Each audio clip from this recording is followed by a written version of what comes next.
This isn't just about planes, it's about power. In a move that's sending shockwaves across the Indo-Pacific, the United States has deployed F-35 stealth fighter jets and the Typhon mid-range capability MRC missile system to the Philippines for the first time ever. It's not just a military maneuver, it's a clear signal that Washington is done playing defense in Asia. The timing is no accident. In the last 12 months, China has increased its patrols and provocations in the South China Sea, illegally shadowing Philippine vessels and harassing resupply missions to disputed shoals like Second Thomas. At the same time, over 1,700 PLA aircraft have violated Taiwan's Air Defense Identification Zone, ADIZ, pushing regional nerves to the edge. The Indo-Pacific is heating up fast. So what's the U.S. response?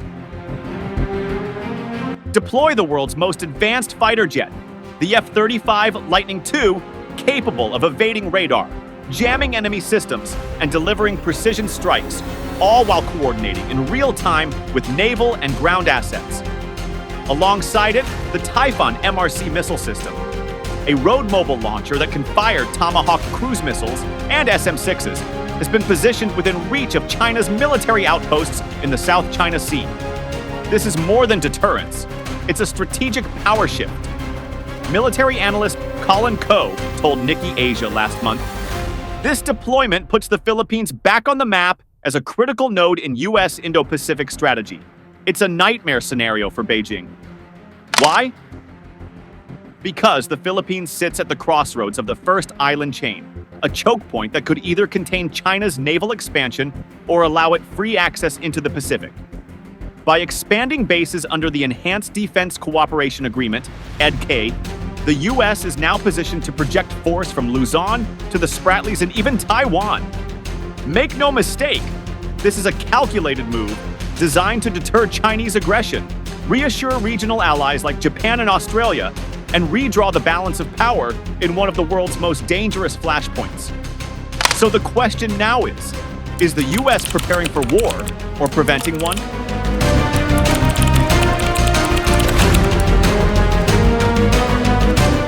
To understand the latest U.S. military deployments in the Philippines, you have to rewind 70 years. In 1951, the Mutual Defense Treaty, MDT, was signed, a Cold War-era pact binding the U.S. and the Philippines to come to each other's defense. For decades, it seemed like a formality. But today, that treaty could be the linchpin of peace or the spark of war in the Indo-Pacific. Fast forward to 2023 and things have taken a sharp turn.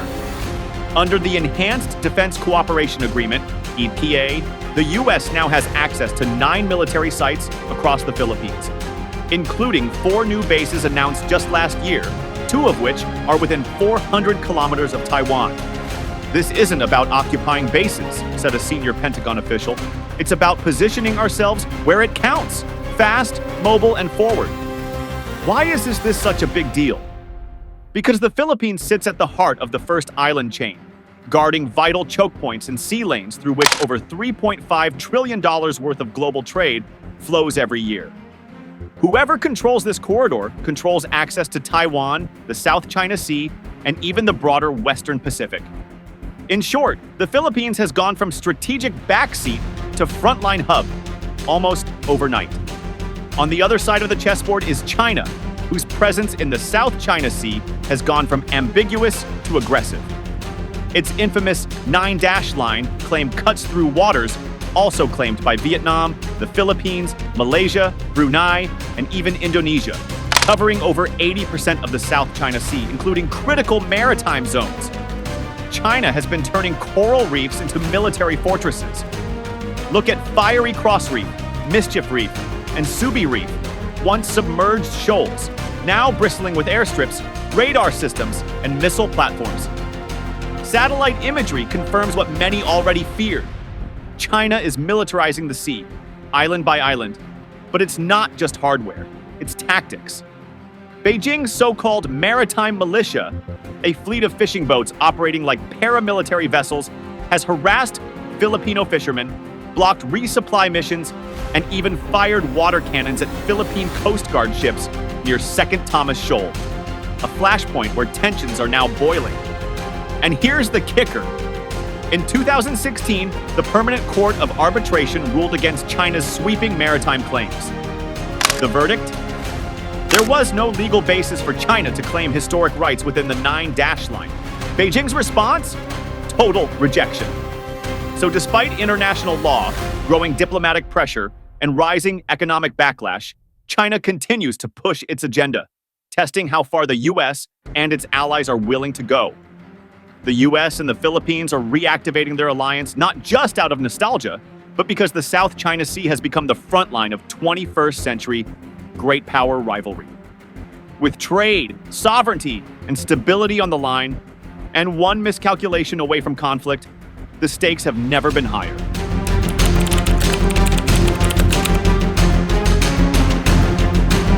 The arrival of the F-35 Lightning II in the Philippines isn't just another routine deployment. It's a strategic turning point. This isn't just a fighter jet. It's a flying command center, stealth strike platform, and intelligence hub all in one. As a fifth-generation aircraft, the F-35 is designed to dominate contested airspace. With a radar signature so low it can sneak through enemy defenses virtually undetected. It uses advanced sensor fusion, combining data from the ANA-PG-81 AESA radar, electro-optical targeting system, EOTS, and distributed aperture system, DAS, to give pilots a 360-degree real-time picture of the battlefield. It doesn't just fly, it thinks, coordinating with ships, ground forces, and other aircraft in real time. And with a unit cost of around $80 million per jet, this isn't just an investment in air power. It's a statement of intent. So why station this aerial powerhouse in the Philippines? The answer is clear: strategic proximity and deterrence. Operating from bases like Clark Air Base or the new EDCA sites, F-35s can respond in minutes to any escalation in the South China Sea, Taiwan Strait, or nearby flashpoints. This gives the U.S. and its allies enhanced air superiority in one of the most volatile theaters in the world. The F-35's presence also sends a powerful message. Any act of aggression will come at a high cost. Its stealth and strike capability mean adversaries can no longer operate freely or without risk. It's classic deterrence by denial and punishment. You can't hit what you can't see, and what you can't stop might already be striking back. Beyond raw power, the F-35 brings interoperability. With joint training exercises ramping up, the Philippine Air Force now has direct exposure to U.S. tactics, platforms, and logistics, a major boost to its modernization goals. As one senior U.S. defense official put it, the F-35 is not just a fighter jet. It's a flying command and control center. Its presence here sends an unmistakable message about our commitment to regional security. In a region where military balance is shifting rapidly, the F-35's deployment isn't just about defense, it's about reshaping the battlefield before the next crisis begins.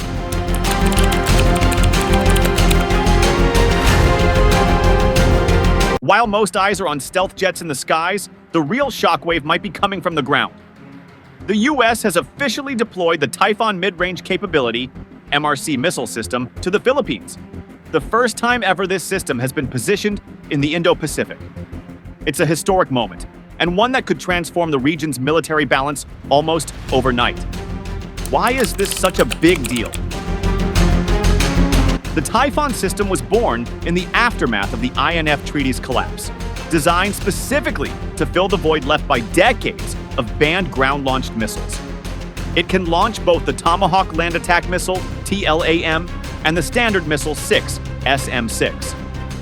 The Tomahawk is a battle-tested cruise missile capable of striking targets over 1,600 kilometers, 1,000 miles, away with pinpoint accuracy. The SM-6, on the other hand, is a true multi-role missile. It can target aircraft, enemy ships, and even intercept ballistic missiles in their terminal phase, with a strike range of over 460 kilometers. In simpler terms, one launcher, two missile types, endless headaches for any adversary. Strategically, positioning Typhon in the Philippines changes the map. From these islands, U.S. forces can now hold critical Chinese naval and land targets at risk, including assets in the South China Sea, disputed islands, and even southern China's coastline. It's a major boost to anti-access area denial, 2AD capabilities, aimed at making it costly and dangerous for the PLA Navy to operate freely. Any Chinese warship moving through the region now has to assume it's being tracked and could be targeted in minutes from land. What makes Typhon especially valuable is that it complements air and sea power, offering land-based strike options that are mobile, survivable, and far more difficult to preemptively eliminate. It also gives the U.S. more escalatory flexibility, the ability to respond without necessarily sending aircraft into contested skies or deploying ships into dangerous waters. As one U.S. military strategist put it, the Typhon system is a game changer. It provides us with a critical long-range precision strike capability from land, significantly complicating any adversary's calculus in the region. With Typhon now active in the Philippines, the Indo-Pacific is entering a new era of deterrence, one where U.S. forces don't just respond to aggression, they shape the battlefield before the first shot is ever fired.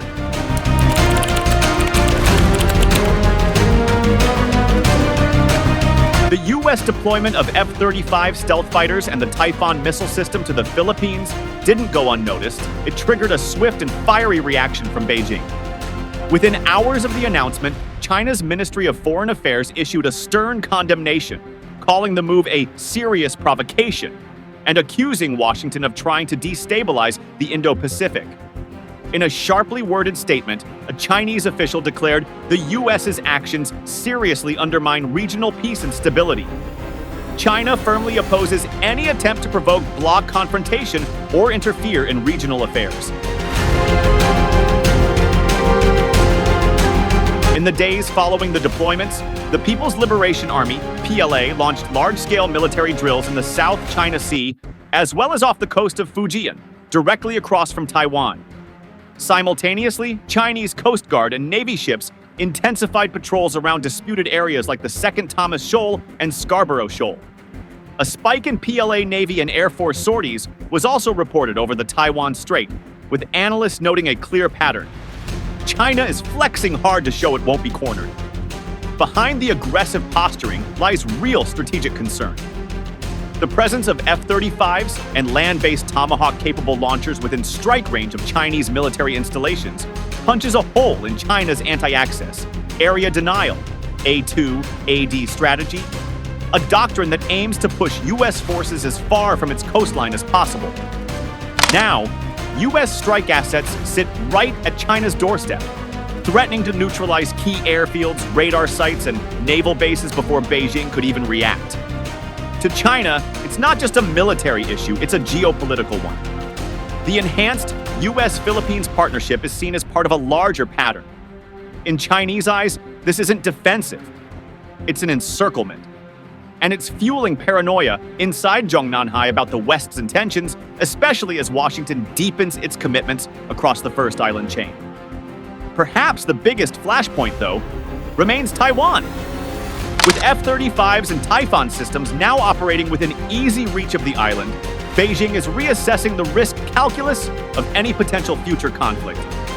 A military move on Taiwan is no longer just about crossing the strait. It could now mean engaging with forward-deployed U.S. assets, prepped and ready before the first missile is even launched.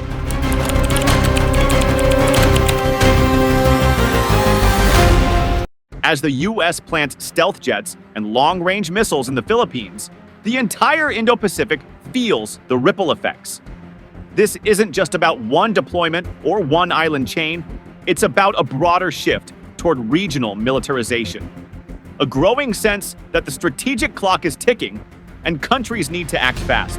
We're already seeing a domino effect. Nations like Japan, Australia, India, and even Vietnam are reassessing their defense strategies. Military budgets are ballooning across the board. Japan is on track to double its defense spending by 2027, while Australia is pouring billions into AUKUS and long-range strike systems. It's not just about matching China. It's about preparing for a world where military power determines leverage in trade, diplomacy, and security. Meanwhile, the U.S. is reinforcing its hub-and-spoke alliance system, bringing longtime allies even closer under its strategic umbrella. Add to that multilateral initiatives like the Quad, US, Japan, India, Australia, and AUKUS, and you get a dense web of military cooperation, joint drills, intelligence sharing, and integrated planning, all designed to send a message. But here's where things get even more complex: economics. The South China Sea is the world's maritime superhighway, handling around $3.5 trillion in annual trade. Any escalation, even a misfired warning shot, could disrupt shipping lanes, spike insurance premiums, and send global markets into chaos. Supply chain resilience is now a national security priority, and multinationals are watching regional tensions like hawks. The risk? Geopolitical shockwaves that could drive investors away from Southeast Asia and strain regional economies. And beneath all this looms the most dangerous risk of all. As more warships, fighter jets, and missile systems crowd the skies and seas of the Indo-Pacific, the chances of an accidental clash skyrocket. One false radar contact, one misinterpreted maneuver, one incident, and the region could spiral into open conflict. The real concern isn't just deterrence, but the lack of robust communication channels between key powers. As one geopolitical analyst warns, the Indo-Pacific is becoming a tinderbox. While deterrence is crucial, the margin for error is shrinking, and a miscalculation could have catastrophic consequences. The U.S. deployments in the Philippines are just the latest piece in a fast-evolving chessboard. The Indo-Pacific is no longer a distant theater, it's now the front line of 21st century power politics. Deterrence is back, alliances are tightening, and the pace of militarization shows no signs of slowing. But with great power, posturing comes great peril, and the fuse is growing shorter by the day.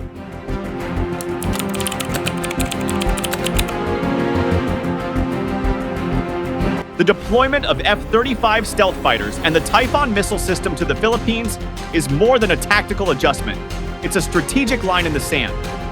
The U.S. has officially entered a new era of forward presence and active deterrence in the Indo-Pacific, signaling to allies and adversaries alike the status quo is over. But with this bold shift comes heightened volatility. The Indo-Pacific is now the most contested region on the planet, a theater defined not just by diplomacy, but by air patrols, missile systems, and military alliances evolving in real time. As China ramps up its own deployments and sharpens its rhetoric, the region will remain on edge, balancing on the knife's edge between deterrence and danger. At the center of it all stands the Philippines, once overlooked, now indispensable. Its geography places it at the very heart of the U.S.-China power struggle, and its renewed military partnership with Washington makes it a critical node in America's Indo-Pacific strategy. From Clark Air Base to Palawan, Filipino soil is now the front line, not just of military positioning, but of a broader struggle over freedom of navigation, sovereignty, and strategic dominance. In the end, the stability of the Indo-Pacific may hinge on what happens in and around the Philippine archipelago. Because while missiles and jets shape deterrence, it's the political choices and strategic patience of nations that will decide whether this region moves toward conflict or coexistence. Thank you for tuning into our channel. If you enjoyed the video, please remember to like, share it with your friends, and subscribe to our channel for more in-depth analysis of global issues.